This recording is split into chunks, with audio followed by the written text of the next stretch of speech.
Hey everyone, I'm going to show you how you can download and install Spotify on your TCL Smart TV. To install Spotify, you can simply go to the Google Play Store on your TCL Smart TV. And in the Google Play Store, you can go to the search bar and search for Spotify.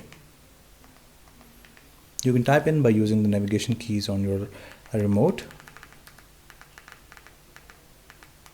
So as you can see, I've only written SP and Spotify is already showing up right here.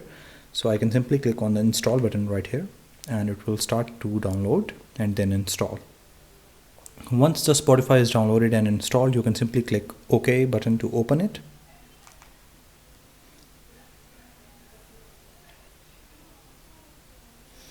And from here on you can log into your account to use the Spotify on your TCL Smart TV. I hope it was helpful. Thank you so much for watching.